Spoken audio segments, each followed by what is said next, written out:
And one other thing too, I want to let you guys know, I apologize for the clipping in my voice. I had my audio on a little too high during the episode, so I apologize for that. But thanks for listening anyway.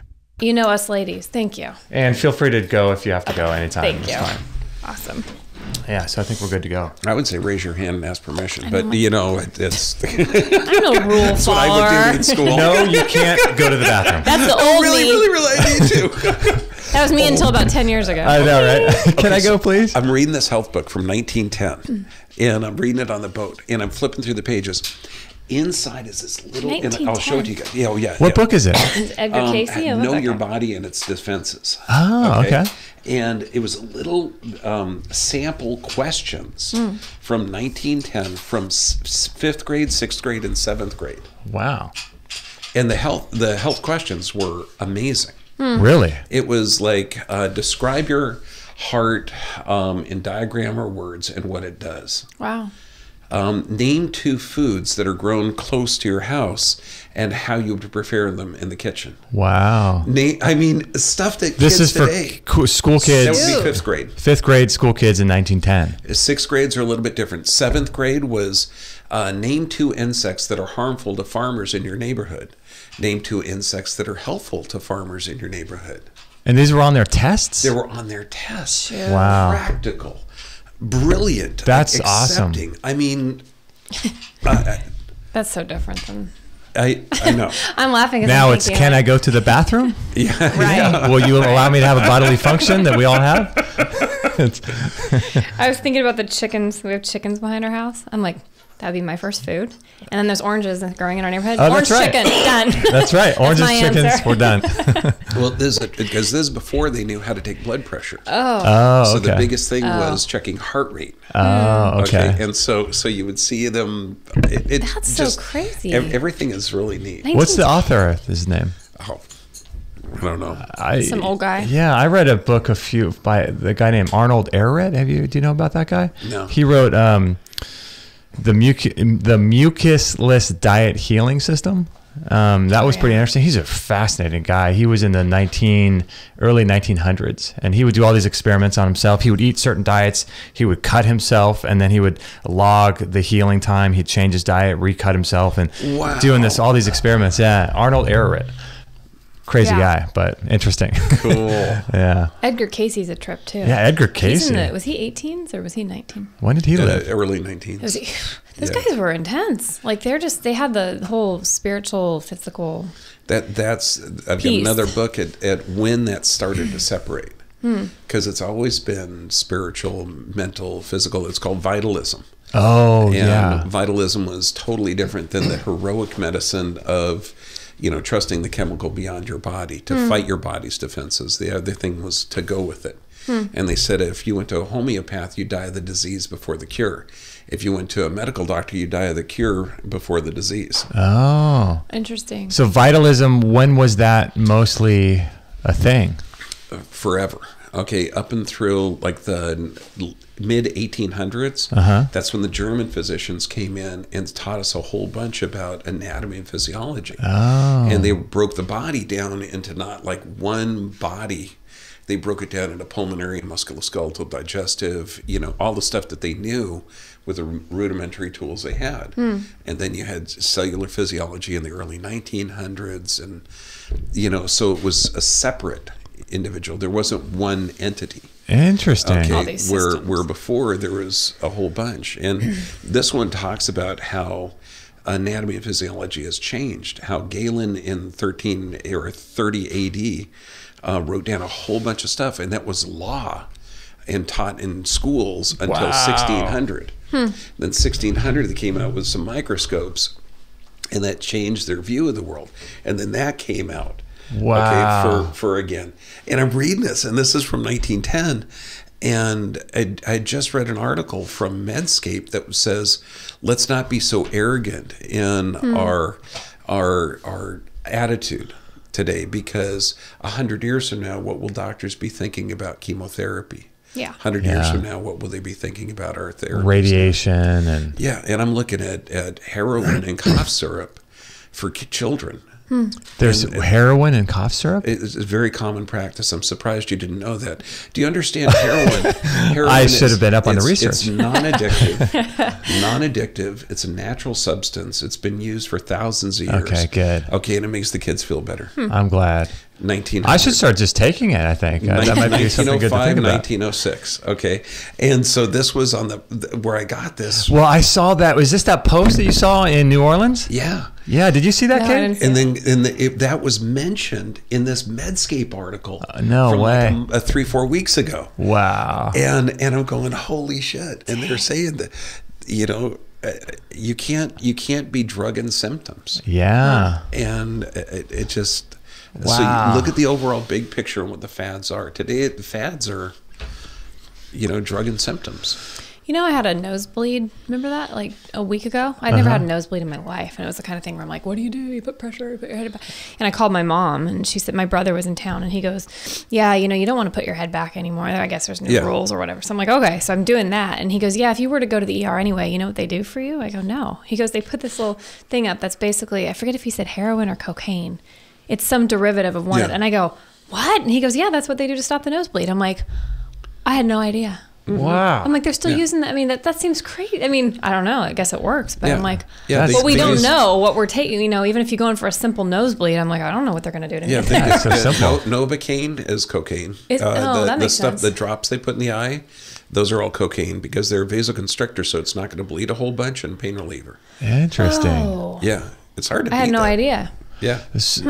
What else did that sign say in New Orleans that you took a picture of, and you did a video on it too? Oh, and yeah. it was like just mind-bogglingly cool. Yeah. The poster was saying, This is just on the street? no, it was actually the History of Pharmacy Oh, Museum. okay. Oh, that makes So more it was sense. a pharmacy back in the 1800s, and it was sponsored by Walgreens, for God's sake.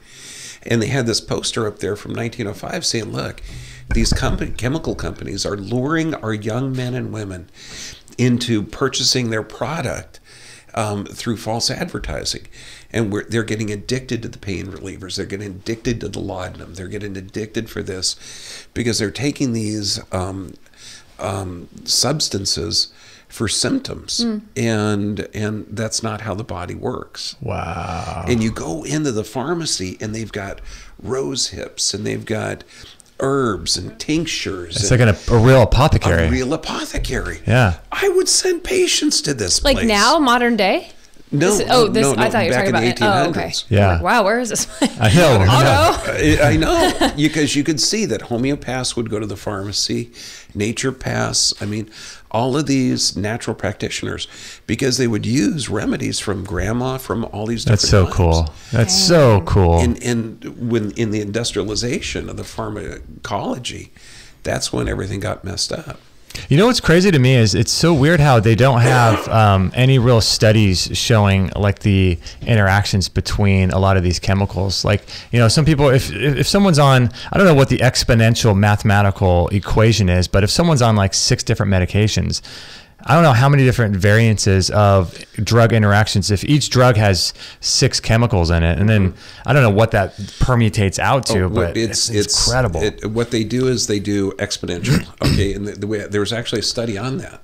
So you got a drug with 3 side effects. Okay. You're taking another drug with 3 side effects. Okay. But those are only 3 that they know. The only 3 right? they know. Okay. That's why the 2 together are 3 to the 3rd power. 3 to the 3rd power. So 27 different side effects.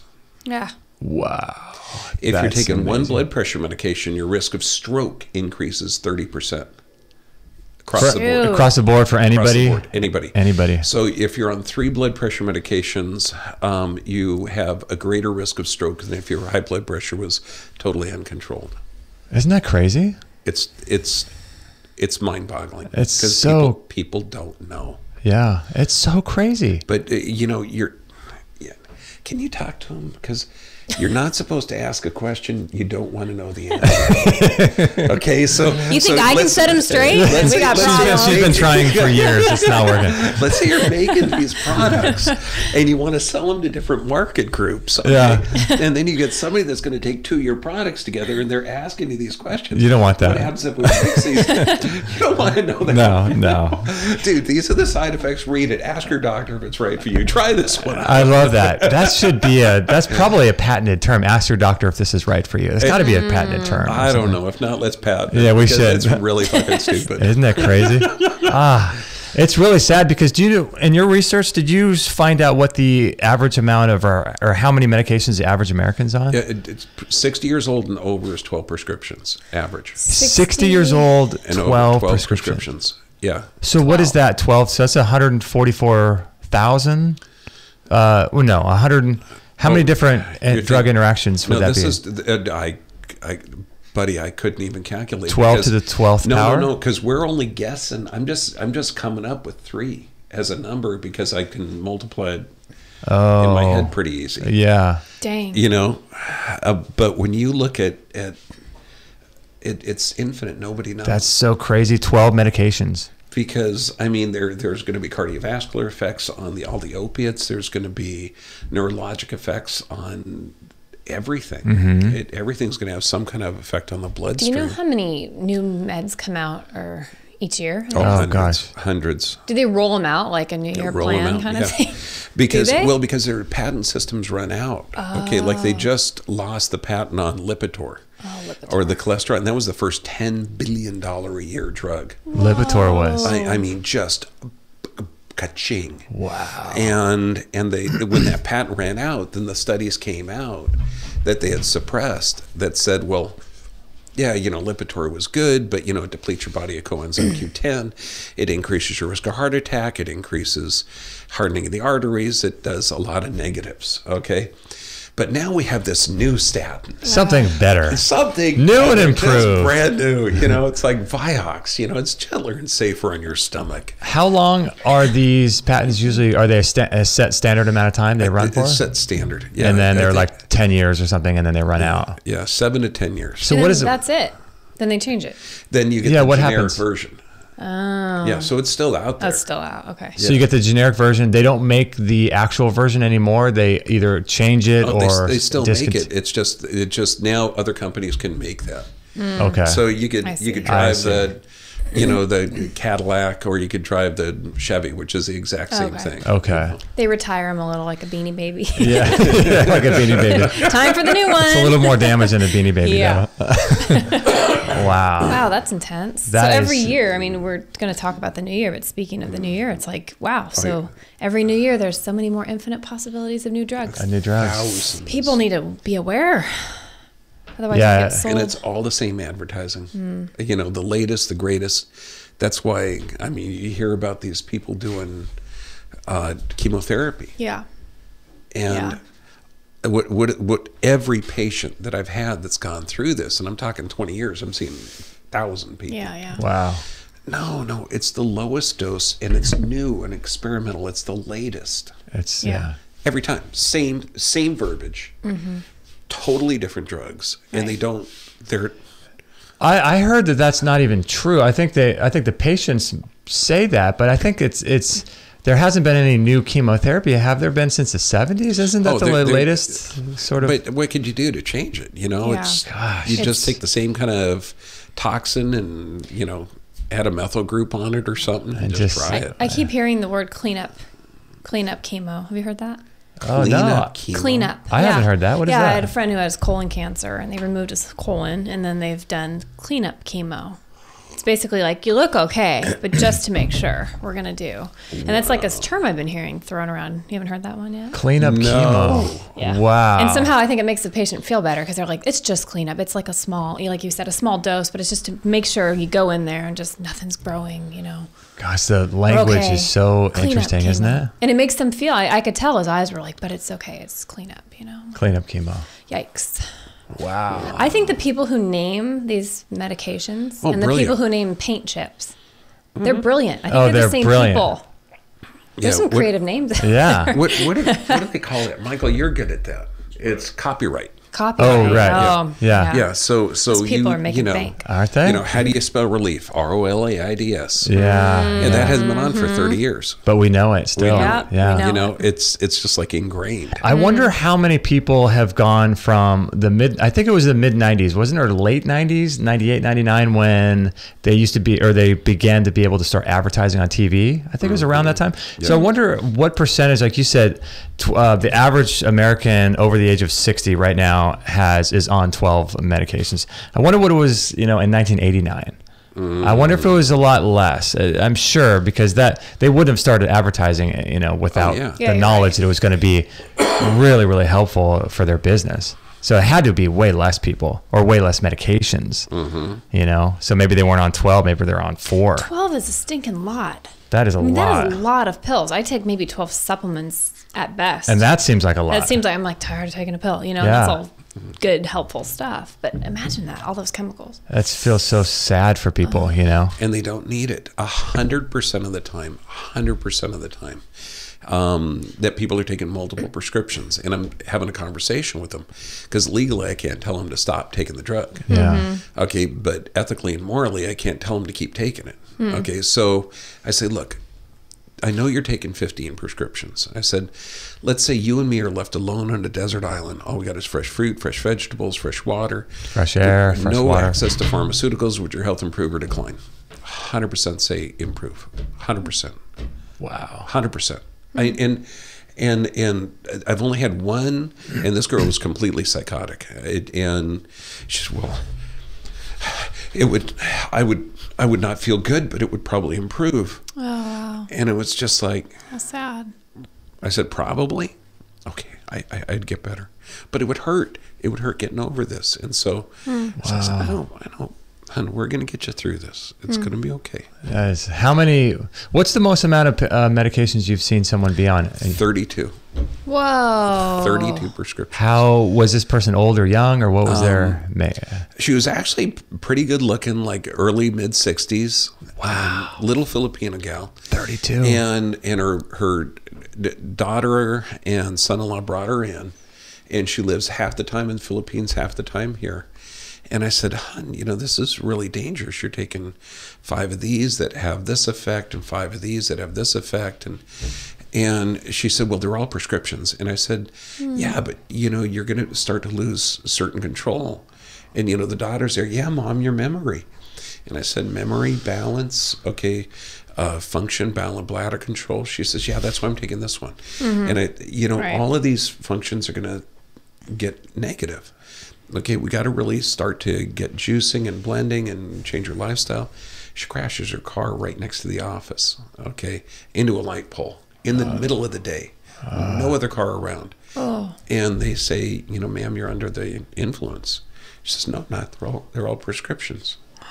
Oh my gosh. Wow. When was this? A few years back? About 2 years back, yeah. Oh my goodness. How sad. Yeah. What do they do with her from there on out? She get busted? Nothing. No. Because, No, it's prescriptions. So is that true now? If you're driving down the freeway, you nail somebody and you're on Lipitor or Well, that's what happened with Tiger Woods. What happened? Well, he was allegedly, they thought he was drinking and driving, but he... I think they found his car with him standing on the side of it, right on the side of the road at like 3 o'clock in the morning, and on some road in Florida where he lives. And he was acting funny, and they made him do the walk the line test. And I think he walked it all right. I think he was fine, but he was obviously something was wrong with him. And I think I may be incorrect, but I think it was just that he was on tons of medication. Wow. So nothing happens. Yeah. So nothing happens. I don't think. Wow. Have you seen those things on the freeway, though? Those signs? Have you seen that, like, it said about prescriptions? Remember that? We saw it a couple months ago? What? No. It said, like, something about prescription medications are... Under the Under the influence. Yeah. And that's when we started talking about Tiger Woods. Yeah. I saw a commercial last night that was really cool. Yeah. It had all these people talking about, I eat edible marijuana. It helps from anxiety. I eat it just because it's fun. I eat it for this, and I take it for that. And like about 6-7 people making a testimonial. And then the big advertisement, drive gun to the influence doesn't just mean alcohol. Oh my gosh. Wow. But you're seeing like obvious chemotherapy patient taking marijuana. Yeah. You're talking an older, 70-year-old something, a young 20-year-old kid, all these different lifestyles. Man, that's powerful, isn't it? We're driving down the freeway though, like next to all these chemical soup people. Yeah. Everyone's just this big soup of chemicals, and they're driving like weapons. 80 miles an hour next to you with a little tiny dot between you. That makes me nervous. Yeah. That makes me nervous. Oh, yeah. Because it's such a high percentage. The more you know about people, how many meds they're taking. I mean, I don't even think you should be we'll get walking you out of your house. We'll get you out on the island. Yikes, I want to go to the island. Take me to the island. Get me out of here. It's crazy. Do you have a strategy for people if they ask you, how does it work? If they ask you, Doc, I want to get off these 31 medications. Is there a strategy that you can work with at that time, or are you legally unable to even do that with them? Is this recorded? Yes. Okay, good, cool. Yeah, because this is going to be great. Okay, yeah. So when you look at the strategy to get off of drugs, it's so easy. So what you do first, you tell people don't take two drugs together, separate them by at least an hour. Oh, it ain't enough hours in the day. Yeah, what if they're on 10? That's what they'll say. Okay. Yeah. Then, okay, separate them by a half hour. Okay. Drink a full glass of water in between. Okay. And the reason is because nobody knows what two drugs do together. So if you separate them, cool. And then it'll make it less toxic and easier to get off it. Now, blood pressure drugs. And this is exactly what I tell patients. There's no study that shows that more than two of these drugs are going to have any positive effect on you.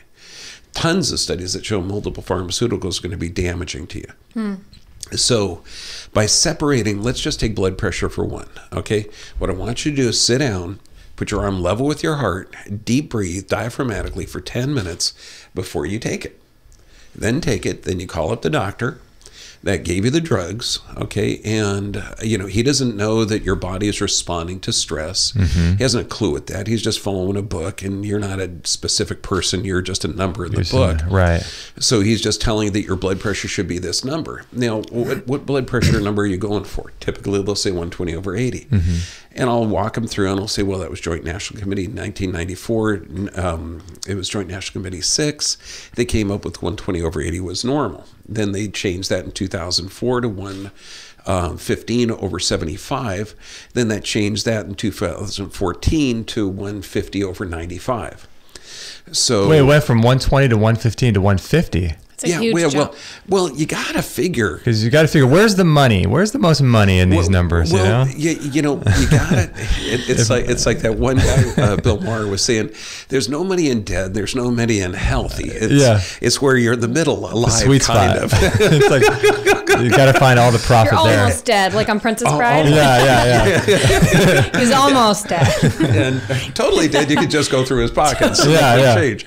Okay, so that's funny. When you describe to them that there isn't really a specific number that's been ingrained that's based in science. Okay. The numbers are changing because when they drop it down too low, too many people die from less oxygen. Okay. Because blood has a function. If it's too high, there's no damage. Okay. Do you think they're sitting in rooms and figuring out the financial impact these numbers are having? Oh, of course. The people that are on the committees, they tell you who they are. They're factoring in like, okay, this X amount of people have died this year of this, and that has a direct result on blood pressure or whatever. And so if we raise it up, we can manipulate the numbers and gain more profit. Yeah, gain more profit. And then how much do we put on there? How many people do we put on there?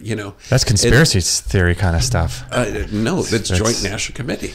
And, I guess it's the same thing. Well, then also not everybody has to go along with it because this last one, Joint National Committee 8, had an age variance where if you're over 60, you got one number. If you're under 60, you got another. If you're diabetic, you got another number. Really? And the American College of Cardiology and I got one other group, American Heart Association, they decided to not go along with Joint National Committee because their numbers were too high. Oh, really? So they decided to come up with something else. Oh. Okay, so they dropped it down to like 130/80. So now you have their numbers and the Joint National Committee numbers. So what are the doctors following, do you think? Now, remember, the whole part of this is what I'm telling my patients when we're talking about getting off of their drugs. Right. And so I tell them that none of the numbers are based in science. And the guy giving you the drugs, if he gave you a drug 10 years ago, he was looking for a radically different number than's accepted now. And they're not going to call up their patients and say, hey, Bob, the blood pressure drug I gave you 10 years ago that's caused erectile dysfunction and memory lapses and beginning dementia and beginning multiple sclerosis symptoms because you're getting decreased oxygen to the tissue and it's putting your body under stress and you can't sleep. He's not going to say that we gave it to you in a mistake because now our standards have changed. We know a lot more now than we did then. And they're not going to say that. No. They're not going to. So they do it every 10 years. About every 10 years. So it's with 2004, 1994, 2014. Yeah. Okay. And then so, we got another few more years.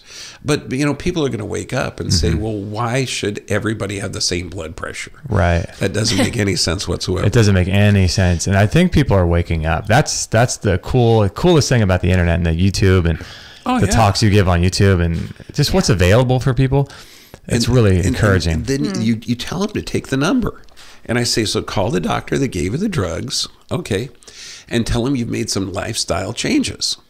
And then I tell the patients, you can't tell them that you're in a sympathetic dominant state, that your body had physical, chemical, and emotional stress, and your body was adapting correctly. They don't understand that. They're not treating you as an individual. Right. And they'll want to get you off the diuretic first, the water pill, because that's the most damaging. That increases heart attack and stroke massively over the other ones. And then call them up again another week and a half, 2 weeks. Okay, and you're going to see your blood pressure doesn't change at all. Then they're going to want to get you off the beta blocker because that actually stops the heart. That causes problems with the rhythm. This is deadly. This could kill you. Okay, so they want to get you off of that as quick as possible too.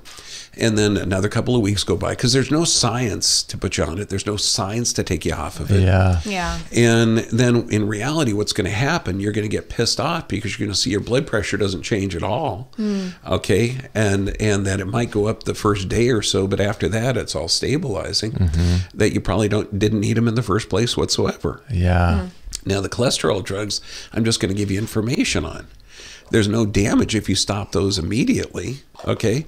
There's only benefit. So I would recommend that you take the data that I give you, okay, and give this data facts in journal articles, give it in a packet to the medical doctor, and hopefully he can call me up and I can educate him on the effects of cholesterol. And if not, he's going to be empowered to this, so he's not going to poison his patients with this drug that's actually toxic, that doesn't have any benefit. Okay, now antidepressants.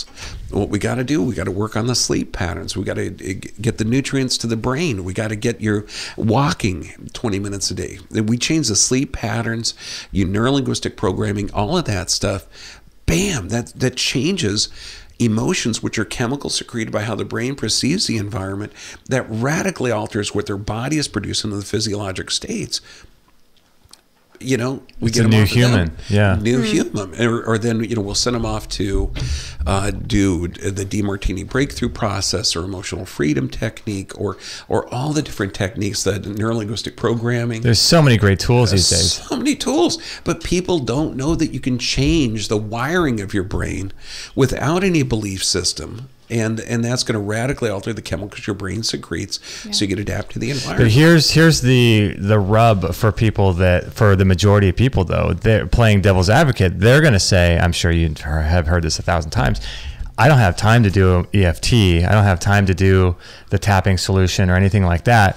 I'm a busy guy. I need, if I just take a pill, it's my lifestyle is way too busy to do that. That's true. So then now it's a different issue.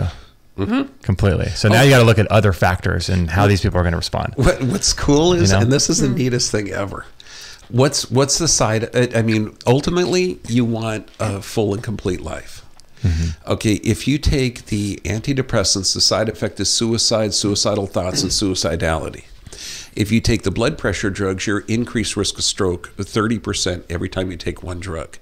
If you take, cholesterol, you're talking dementia, Alzheimer's. So people are coming in with me with these 12 or 15 or 30 different prescriptions.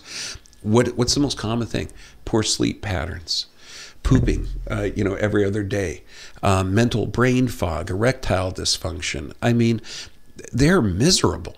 Wow. And they're on the medication. They're on the medications. And I'm telling them, I'm saying, look, you're going to have all these dysfunctions. And I know you're telling me about only half of the stuff that's not working right. Yeah. And because, I mean, we don't even call it erectile dysfunction. It's ED.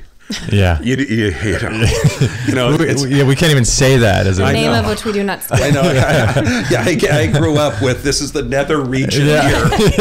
You know? I'm learning anatomy. The undercarriage. Hey, excuse me, doc, where's the nether region? You know, I don't know. And so it's so easy to just say, look, man, your function's going to return so quickly. So quickly. Because at some point in their life, they were healthy, they were vibrant, they had life, they were vital, they could do all these things when they're 15, 16 years old. We're talking, their body works. We're talking weeks, not months to notice an effect. After what is it, 3 days on a plant-based diet, you get better blood flow to everything. Yeah. I mean, it's literally like within days. We can get people deep sleeping within 5 days just doing sleep restrictive therapy. Wow. I mean, you know, they're messed up for the first couple of days. Yeah. But by God, you get through that. Yeah. You know, you get the deep sleep, you get the healthy poop, and you get the, you know, just add stuff to your life. It's so simple. Gosh, not sleeping is the worst. Isn't it? Yeah. You don't realize, because I haven't had that problem, but 5 times in my life where you have insomnia for like 2 nights, you're screwed. Oh, like, I know. I don't know how people and people have it for years. I That's know. just their modus Operandi.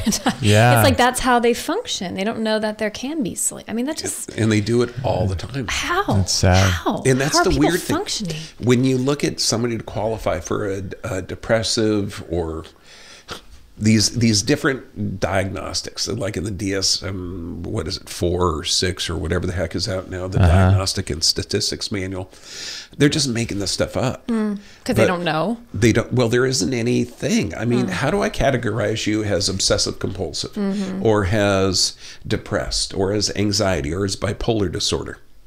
There's no blood test. There's no X-ray analysis. There's no definitive objective analysis. So I got to base it on. Are they doing brain scans, or are they even doing that? Nothing.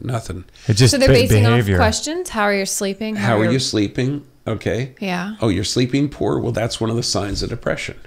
However, if you have poor sleep patterns, you're going to be anxiety and depressed because you can't regenerate. Yeah, it's a cycle. It's a circle. It's a cycle. Yeah. So a lot of the reasons and they don't ask about diet, they don't ask about omega-3 take, you know, and then you get people that have had major traumatic events that are labeled depressed. Right. Which is a natural response of the body to go through the death of a loved one or something like that. You're going to be depressed for, 5-6 months, and then, but that's natural and normal. And then to come out of that, you don't need the medication. You're talking crazy. Okay. Yeah, I mean, you need the medication. You need medication. Oh my God. I don't know. I was in another world. I'm so sorry.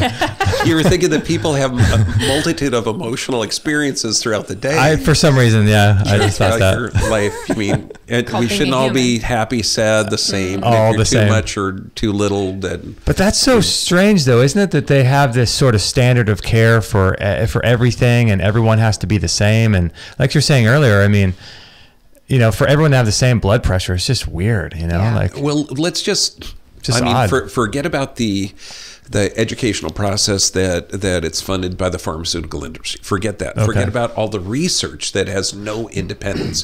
Forget about the journal, the editor of the New England Medical Journal and the editor of Lancet that both said you can't trust the data today. You can't trust your health care professionals. You can't trust the journal studies. He said that? Yeah, both of them said it.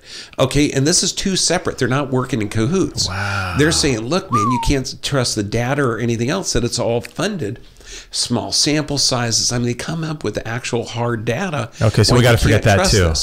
Okay, forget all of that stuff. Okay. When you start talking about Pharmaceutical drugs are the same. Let's say it's a litigious society. Let's say I think that aspirin a day is good for you, so I prescribe it. It's the leading cause of kidney disease, okay, and it increases your risk of stroke. So now you got gastrointestinal bleeding from the aspirin. You've got increased risk of stroke. You've got all of these different things that are negatively affecting you. Okay, so you're going to come back to me and say, look, you gave this to me to thin my blood, and I found out that water works better.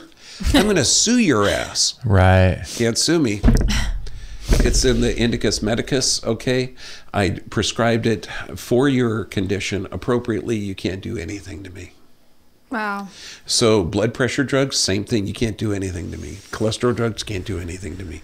Heck, if I shoot you with any of the drugs that, you know, the annual flu shot and you get permanent paralysis, you can't sue me. You can't even sue the manufacturer.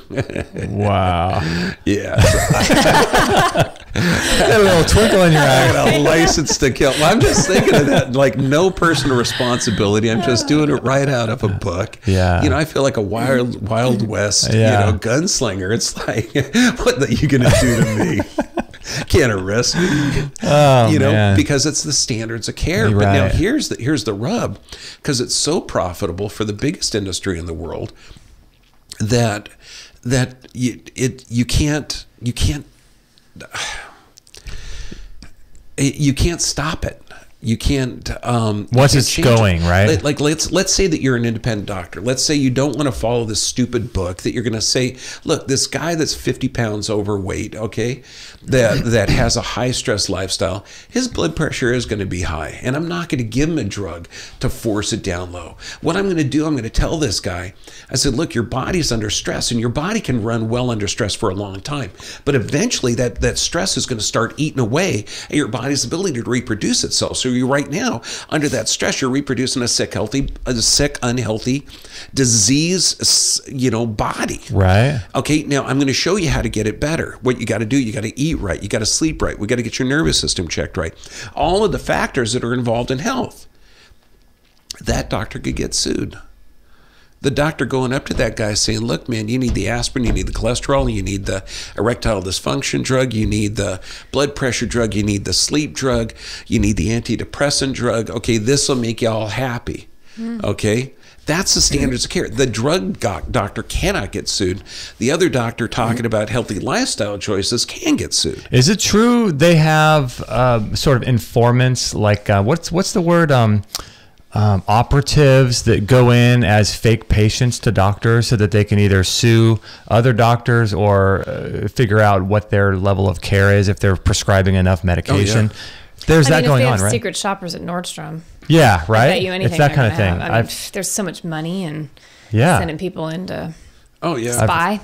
Yeah, I've heard stories about I that. actually think we got one in our office, and No I was way. really excited. Yeah, because he had this body posture and arrogance, and So he wasn't a good Did actor. he seem like a real person, or was it like a robot? Well, He could have been a robot. He put employed at USC researcher, and I thought, okay, Interesting. He's not a liar. Yeah. Yeah, maybe. Call him a lot of things, and but I not said, a are you a liar. medical doctor? And he says, no, I'm a researcher. Okay. Well, and I'm asking him his history because he has not given me anything. He's given me low back pain. Okay. And then I'm seeing his head is forward and off to the side. You had a neck trauma. No, I didn't. Why do you say that? Well, your body posture indicates that there's been You're some hunched your over. neck's major falling off. freaking trauma, I'm looking at bunion formation on a feet. Yes, that's my foot. It runs in my family. I said, look, flat feet don't run, buddy. Okay, that's from weak intrinsic muscles. Okay, so I'm trying to break him out of his shell. Do you get flu shots on a regular basis? I know they force you guys to get. Yes, of course I do. Oh, are you choosing to get it? Yes. Oh, you're really in the medical model. Yes, I am. And so we go in, and I said, well, make sure that you choose the chicken egg version, because if you're into research, you know that in 2013 they changed the growth medium to neoplastic cell growth or cancer-causing cancer cells to grow the flu shot in. So make sure you don't get the monkey kidney, dog kidney, aborted human fetal cell one, and avoid the caterpillar larvae, because caterpillar tissue in the body, we just don't know what that's going to do. So Right. stick with the chicken egg version. One that we are only going to get an autoimmune disease. And I'm sure you know all this because you're a researcher. Absolutely, because So- you got to say, obviously, you already researched You this. know this, Okay, yeah. so as you know, Yeah. recommend vitamin D and vitamin C. Which How'd that go over? lead balloon. It, Wow. because you get this I wonder why he- data, like shake. You want to see smoke coming out of the ears. It's Totally. like there's something. Wow. Did he come back? Yeah, he came back for his report, which is kind of cool.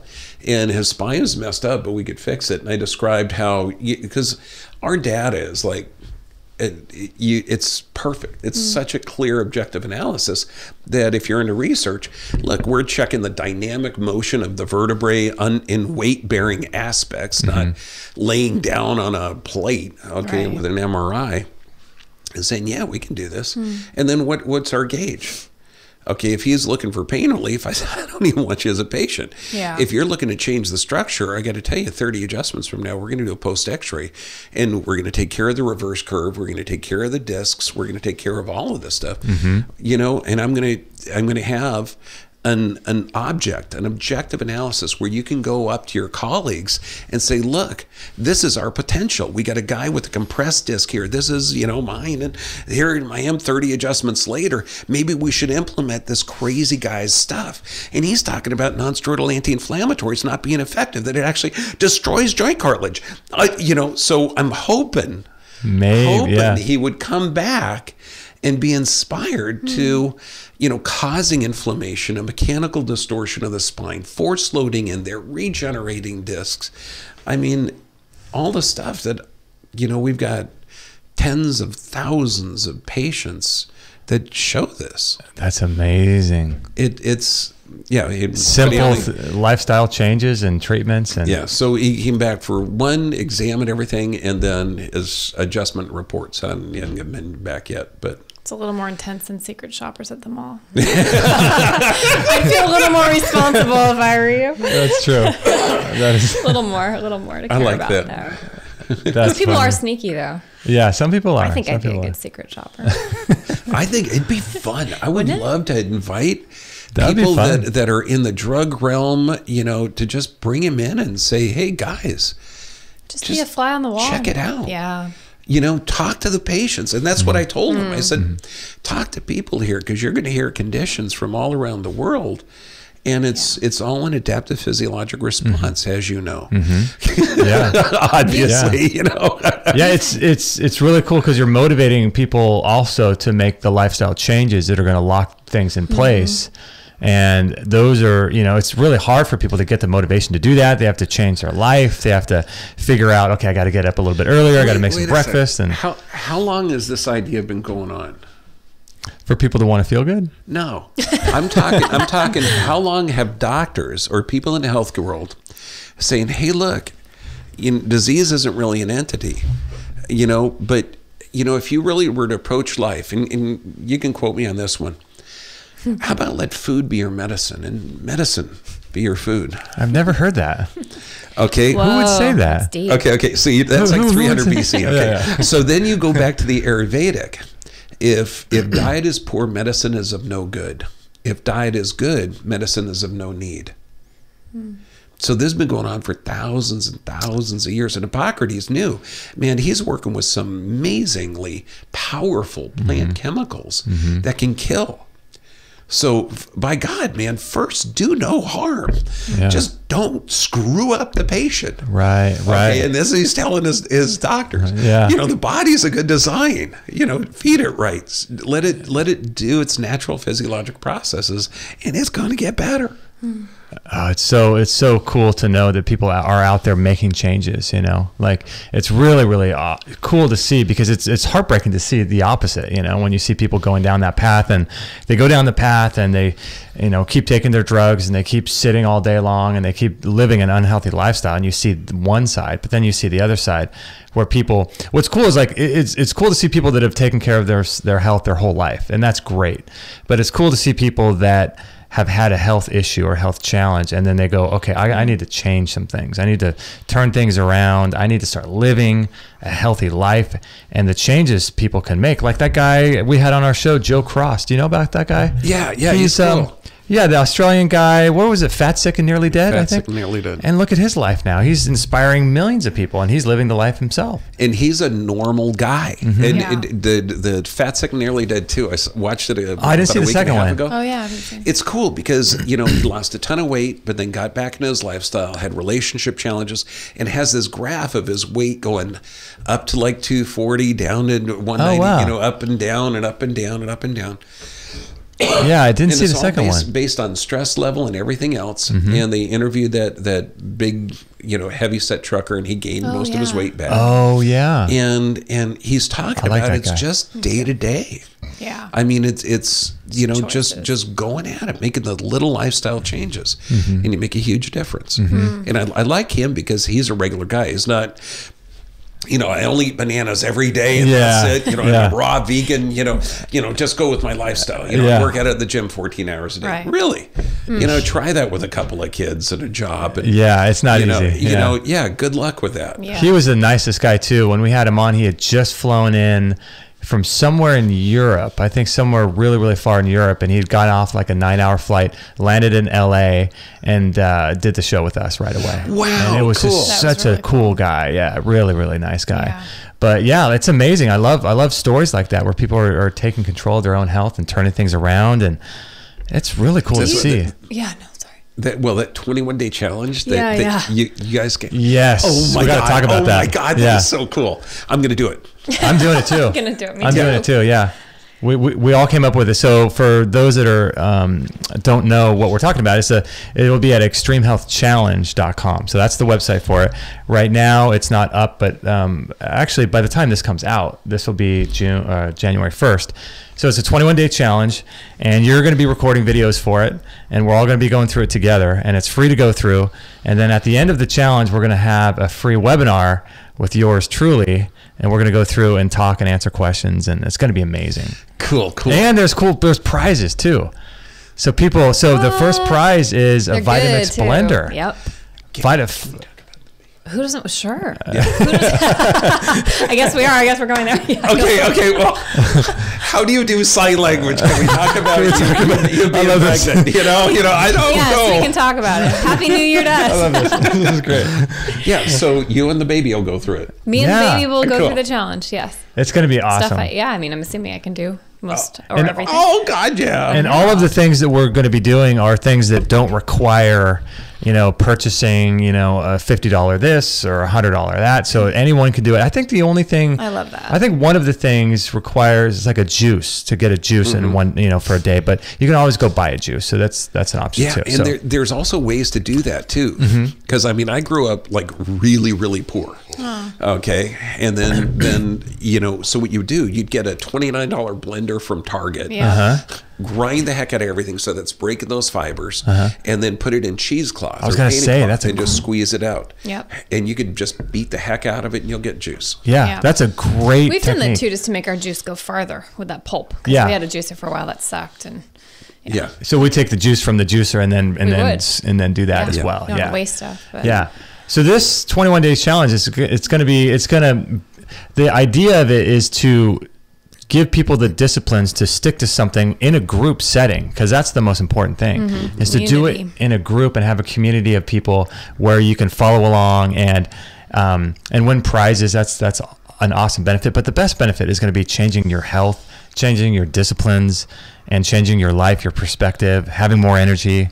That's the best prize ever. And it's like everything. If you don't pay attention to your finances, they're going to be messed up. If you don't pay attention to relationships, they're going to be messed up. Your plants, they're going to be messed up. Your health, same thing. So this way, if you write it down, you actually follow. You have a set pattern. Because so many times people are saying, well, how do I get off the drugs? How do I get off of this? How do I start this? this is how you start. It's going to be really simple, 21 days each day.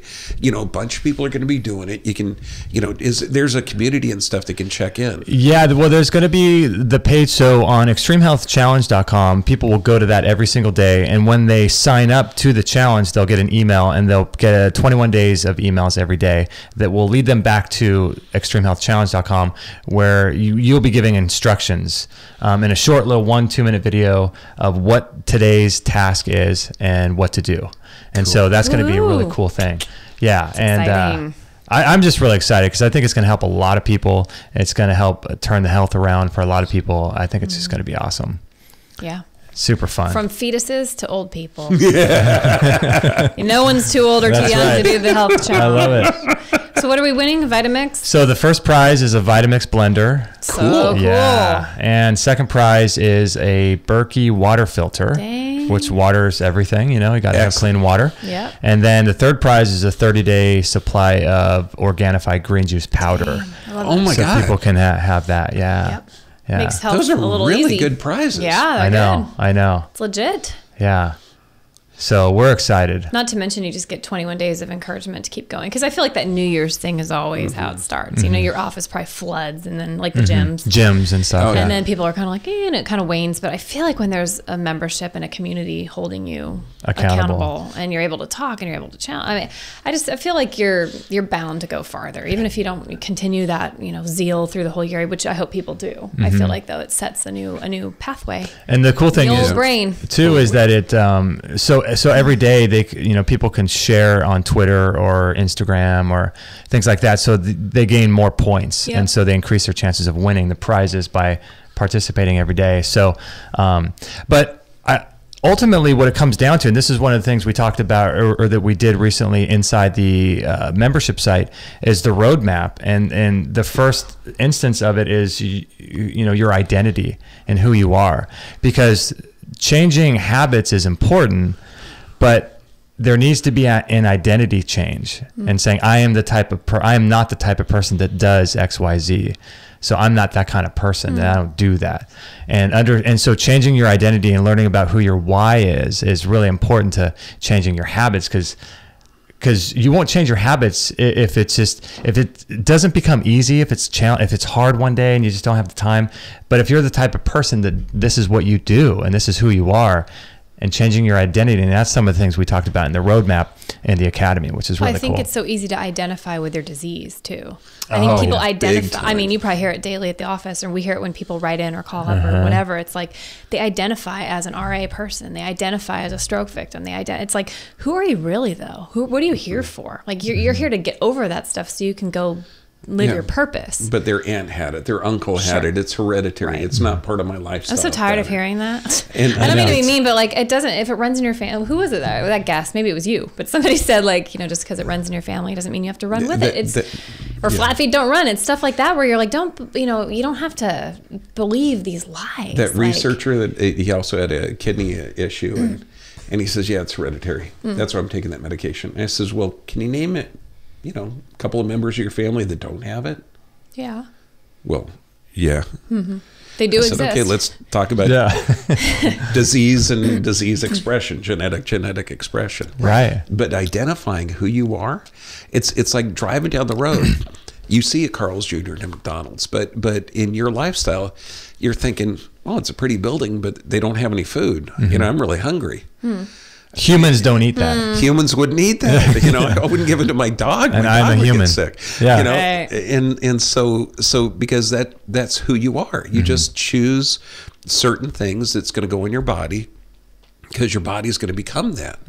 And it's just part of you. Yeah, it's cool. In the roadmap in the academy that we have is that's one of the reasons why I think we wanted to put in there spirit, mind, and then body, because the body is just the trickle down expression of what the spirit and the mind are. So when you understand spiritually who you are, mentally who you are, and what your purpose is, then it affects the body. But most of the time people focus on the body first, not realizing that they still have these weird sort of subconscious limiting beliefs or these things that are going on in their head where they don't have the right identity match for who they want to be versus who they think they are. Yeah. So that's why I think we did the mind or spirit, mind, and then body, because I just think that's the most important order. Oh, buddy, from a physiologic standpoint, emotions are chemicals secreted by how the brain perceives the environment.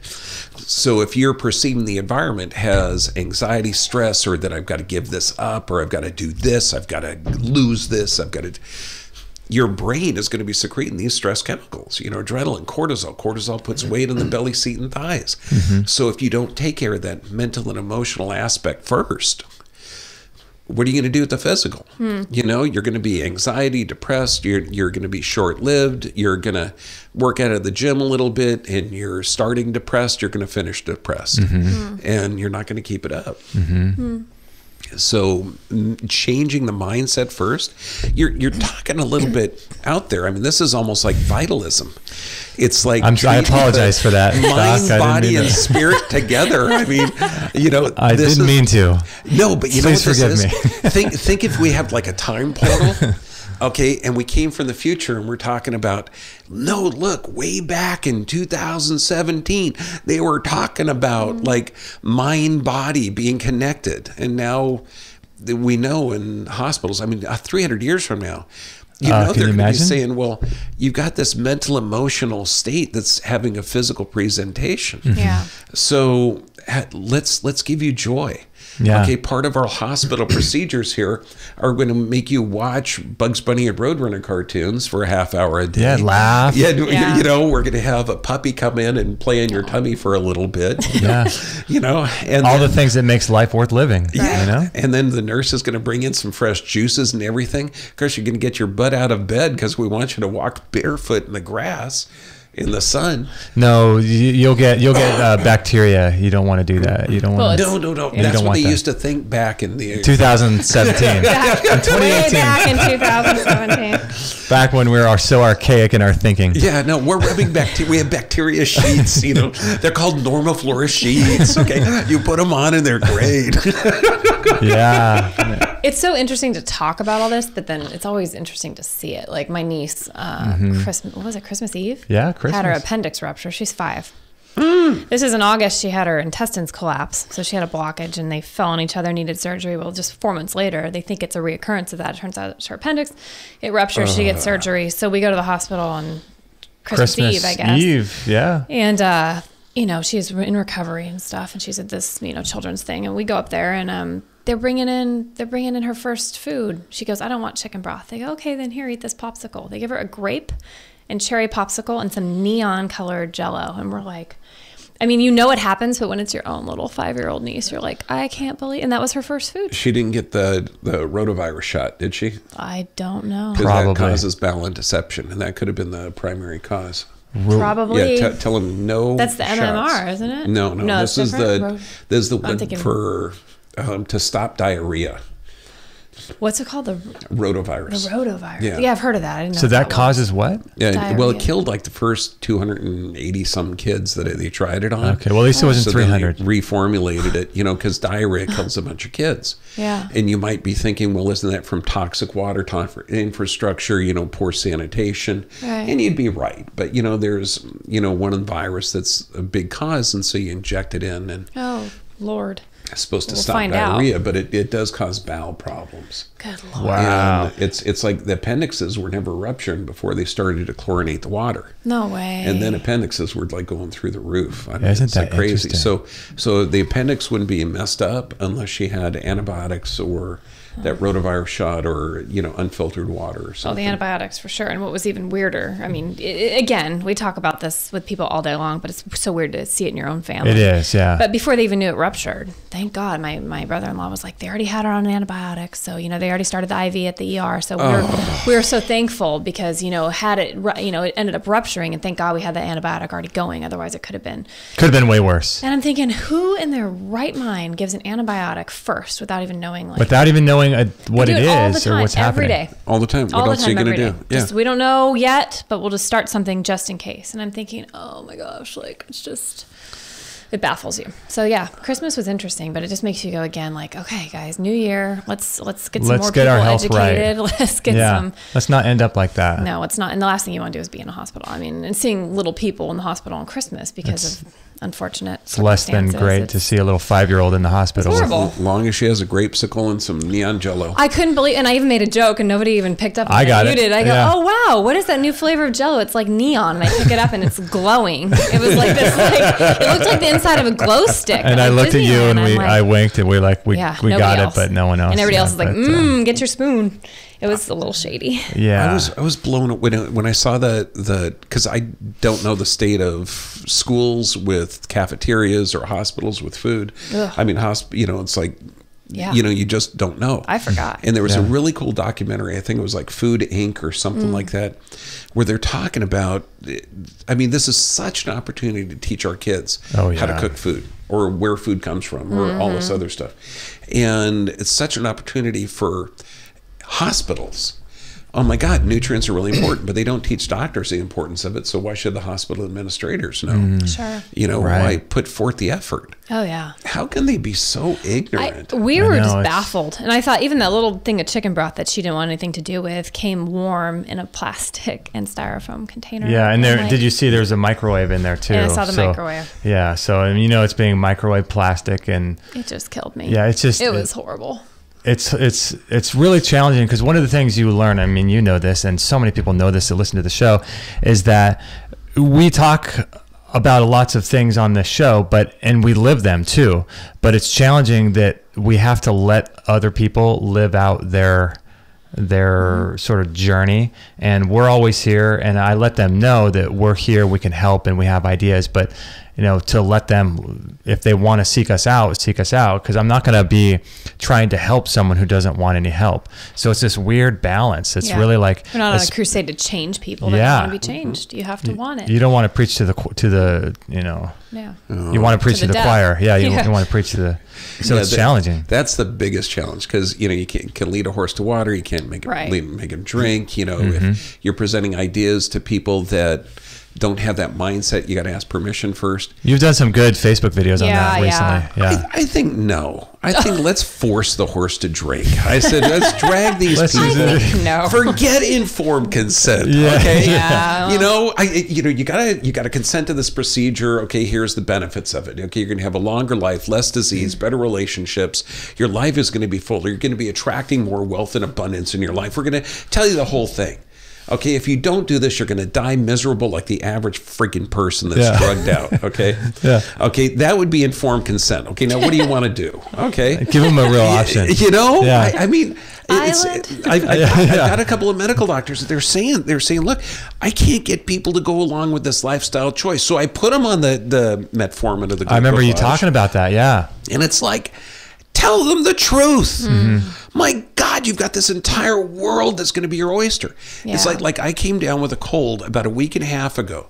Yesterday, I'm off of Catalina Island, and I go to the cold bath therapy. Okay, the water's 58 degrees. Yeah. I dive in. Woo. I get out. I feel great. I feel like my cold is broken away. Yeah. It's all invigorated. I would never take NyQuil. Yeah. I took a little bit of vitamin C. I'm going to have a juice later on today. I mean, just normal. Yeah. And letting the body do its thing, without interruption. Well, yeah, I've had this horrible 5-day diarrhea thing, and I find it interesting that it came right after I visited the hospital. So who knows? But being pregnant, yeah, we're talking about that on the way over. Yeah, all these weird things happen anyway. But and I have eaten some different foods, not bad foods, but foods that I normally don't eat because you can kind of get away with more. So at the holidays, and I'm like, I don't know what caused this thing, but I've never had this bout, and so it's just been laying on the couch feeling sorry for myself, miserable. Well, the midwives when they call, it's like, well, what have you done? I said, well, I've done probiotics. I'm trying to get my electrolytes up. I'm drinking coconut, all this stuff. Anyway, that's all good. But she goes, yeah, if 5-6 days, you consider urgent care. First of all, I call up urgent care, and it was so funny. They're like, no, we won't see you. You have to go to your OB because they don't want to see a pregnant person. I'm like, really? So that was weird. But by law, I didn't know if you show up at an urgent care, they have to see you. I'm like, why are they telling people on the phone they don't want to see pregnant people? Yeah, because they can. But so I finally, she's like, either go to urgent care or, you might, it's probably beyond the natural stuff at this point. You probably want to go get Imodium. and just try that for like 2 to 3 pills. And I'm like, that's the last thing I'm going to do. I mean, if I'm dying, maybe, but it's been like 5 days. I think my body's trying to figure this thing out. Even today, I'm like way better than even last night, but it's getting on top of it. But I thought, okay, so I asked her, well, what do you think of aloe vera? Because I've been reading about aloe vera gel and pregnancy and how it could cause a contraction. And she's like, oh, no, it's fine. I wouldn't even worry about that. She goes, but I think you're beyond it. It might be time for Imodium. Oh, I didn't know she said that. So what did we do last night? We go to Mother's. We go get the aloe vera stomach formula stuff. Yep. I swear, today I'm like a new person. And I hadn't done it the whole time because, I'm online reading about stuff to be careful. And I know there's things to be careful that, can cause. But I'm like a different person. Did you have any morning sickness or vomiting at all? Recently or at the beginning? At the beginning, recently? Yeah. Okay, think of this, because that's what patients will ask me. They'll say, well, why would my body be going through this if my body's smart? Well, coming out too fast here or too fast here is going to alkalinize your system. You're losing acid. So your body is changing its pH. Or it's changing its normal flora to affect the entire system. Okay. So just what you're doing to change the electrolytes, make sure you're hydrated, make sure everything's going good. She's got coconut water kefir that she's I'm trying to change the whole, that's perfect. and I'm like, well, then my body, but like Justin always says, your body's intelligent. It's fighting for you. You think it's attacking you. Yeah. And you're like, oh God, like it's a 5 days mindset of this. change. I'm like, and then you got this little kid inside. He's got these little controls. It's like in a spaceship. I want a little more alkalization here. Turn the levers. Kefir, Mom. Mom, I want you to crave pickles. Yeah, that's what I want. I need that little vinegar. Yeah. It's a trip. But it is funny what the things that you crave versus like I'm craving some weird stuff where I feel like it's what your body is needing to get itself balanced again, and it's an odd experience. That's cool. It's cool. It is interesting. It's cool. I did the same thing as you guys. A couple years ago, we were taking a trip, and we went to, where was it? What was the name of the Dominican? The Dominican Republic. I got so sick. I was coughing, and it was just violent, and I was in bed all day, every day. It was really bad. But I just, not to toot our own horns, but it's just, I'd rather just go through the pain of something. And even the natural doctor said it's time for an antibiotic. Yeah, they told me it's time for an antibiotic. Like your deathbed I'm not doing it. Okay, I'm not doing it. This is like probably 10, 12 years ago. Okay, I had the head guy of the USC marching band, and they were performing in New Orleans, and they went, probably 15 years ago, and they went down there, and the whole band, everybody got sick, diarrhea. Oh. And so this couple calls me up and says, well, what do we do? And I says, well, your body's trying to get rid of something or alkalinize the system. Make sure you replace your fluids, okay? Get some electrolytes, some coconut water, use a little bit more salt, a little bit more water, vitamin C, vitamin D, get some omega-3s in you, and allow your body to go through this process. Call me up the next day. He said, wow, we feel better 3 days, because you're also, this is like Montezuma's revenge. If you go to a different area, your body wants to change its normal flora. Right. And the rest of the band, they had to cancel because everybody was sicker than heck for 2 weeks, because they were given the Imodium, they were given the antibiotics, they were given the antifebriles, because you start to sweat. Because if your body took in some toxins, and you're not evacuating that. Or you're, it's just the mindset for the lack of appreciation of a normal physiological response. Right. It's like, what the? I know, right? I know. I know. Did you guys ever study anatomy? I know. Well, do you have any appreciation? It's hard because, there's a pill for every ill in our society these days. It's so easy just to take some antibiotics and be back on in 2 days. Fast, right? What you're doing in the long run. It's like we're probably not feeling good because of what we've done. But you're also robbing the body's ability to undergo a stress that it's going to become stronger by going through that. Yeah. So it's like, it's by constantly taking medication or antibiotics, you're weakening your system overall. It's like paying someone to go do your workout for you. Yeah. You know, it's like it doesn't benefit you to not go do the workout. Well, and I feel like the confidence that you gain, oh, wow, I'm getting stronger. I can lift more next time. Or, hey, I jumped in a plunging cold freaking ocean of water for 10 minutes. And it's like you get out and you're like, it actually worked. Like, I feel like you wait it out and you don't take Imodium, all these things. And you're like, wow, my body actually is for me. Like, and more greater trust. But seeing it, and then you're like, okay, for the next time, I can trust it more. What about your grandmas, great-grandmas, great-great-grandmas? Yeah. If there was chickenpox or measles in the community, go over.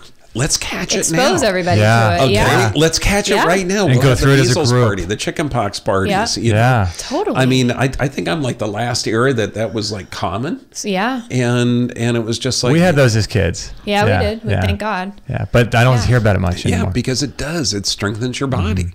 I mean, you go through, bundle up, hydrate, get the nutrients, get the supplements, watch a movie or read a book. Just stay at home. Up in a blanket. By a it's like, fire.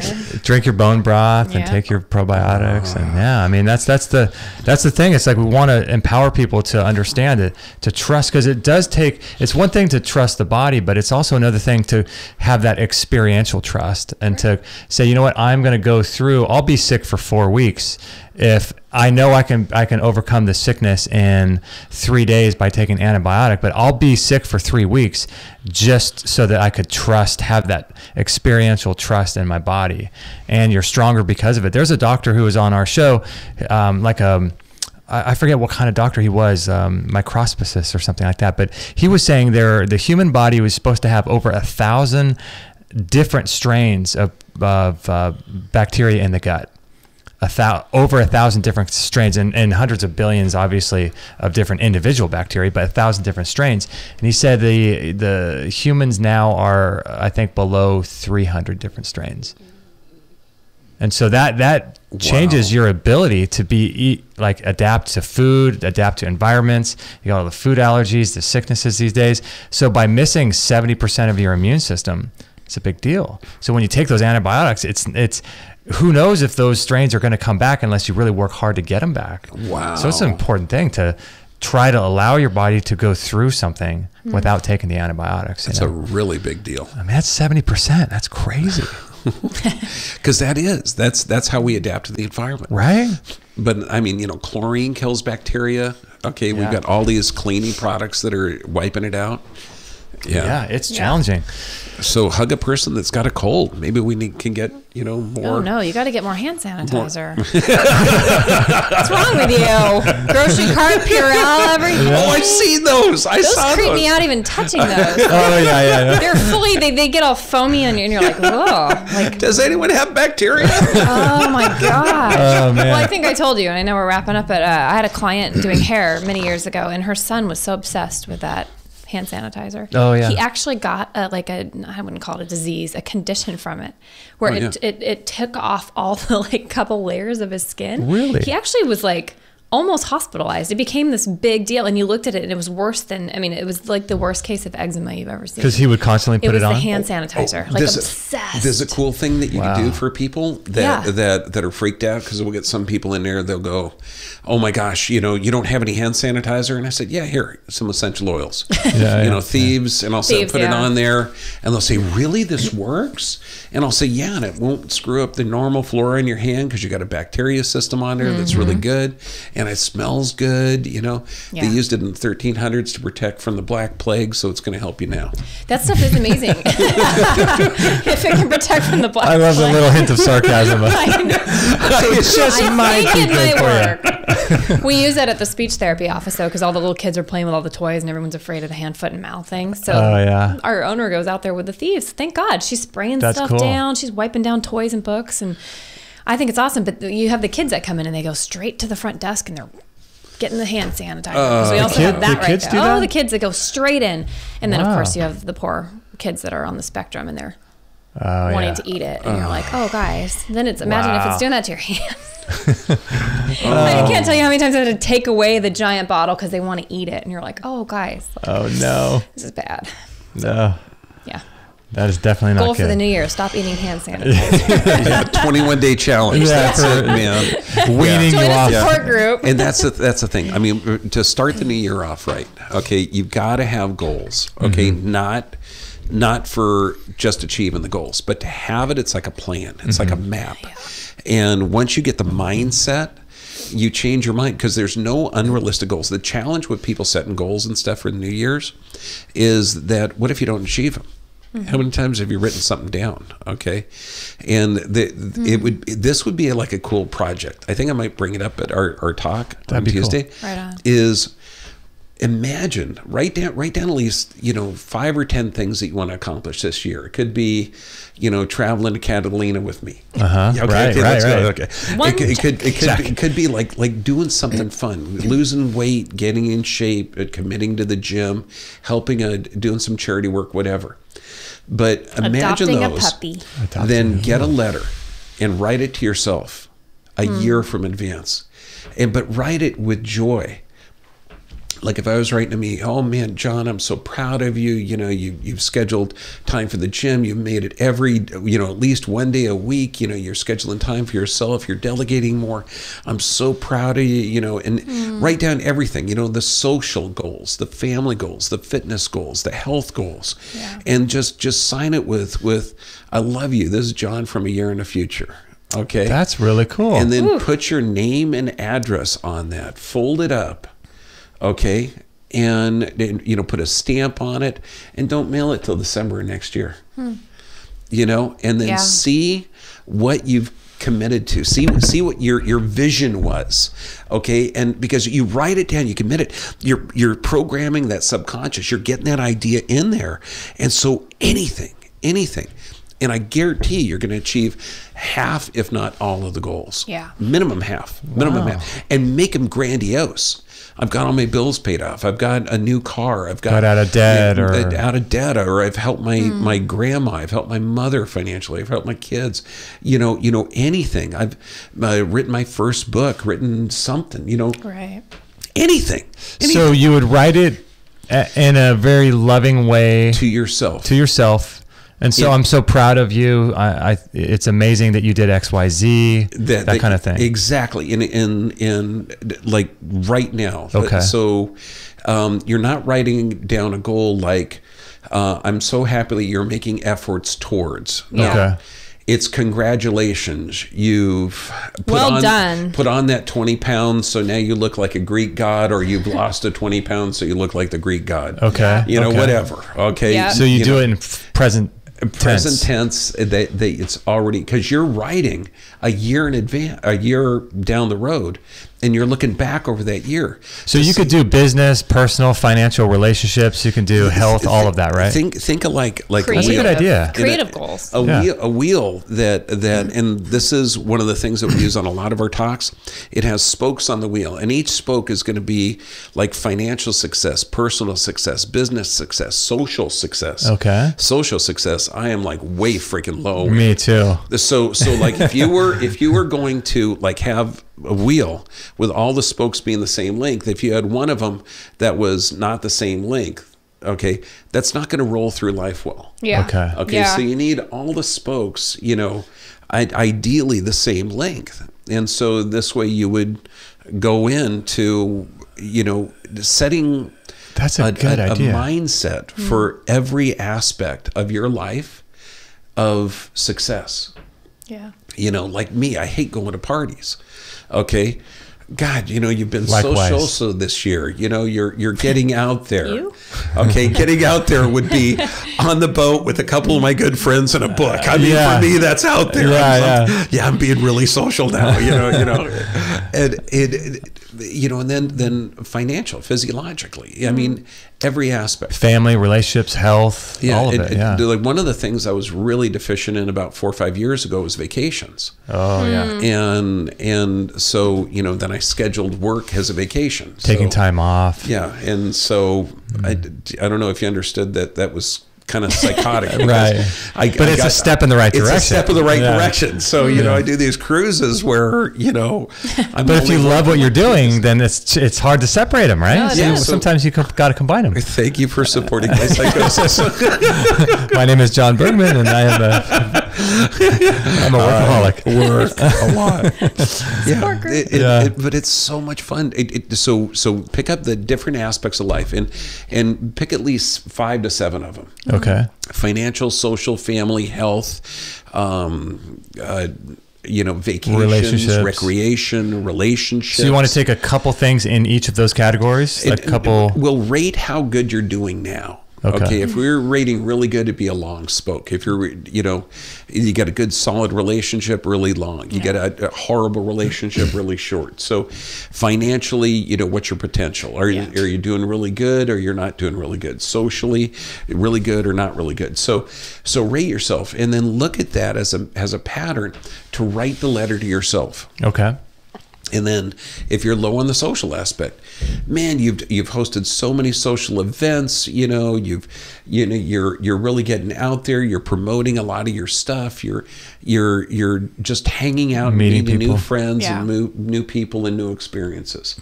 Great job. Or, if health is it, man, you've committed, you've been walking a half hour a day, you've been working out at least 1 day a week, you're swimming, you're bike riding to work, you're making those healthy lifestyle choices. Congratulations, I'm so proud of you. Okay, that's a good idea. You have really to speak it as if it already is. I think there's power in that. Yeah. And so this way you find out, and being honest with yourself, like where are you deficient, or where are you sufficient?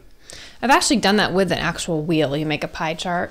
You put your things, and then you have you fill in your little, and your wheel, it seriously is hilarious to look like if it was a wheel, it'd be like, there's no way it would roll, but it's such a good, I think, a physical representation of, this wheel's not, you kind of limp along and you think the wheel's working, but when you see the spokes, or you see there's no way that thing's going down the road for much longer. You can only abuse something for so long, Not balancing. The idea is if you don't master some aspect of your relationship, somebody else will take over that aspect. For sure. If you're not mastering your health, you're abdicating authority. A doctor's going to take it over by drugging you. If you're not mastering your, financial health, the bank will take care of you. They're gonna put you in deep in debt. And, just make you a slave for the rest of your life. Interesting. So it's either you or somebody else, or another entity or something. And honestly, I trust that each person is such a collection of energies and geniuses. If you could awaken that inside each person, oh my God, you'd have these confident, healthy, dynamic group of people, and they're called humans.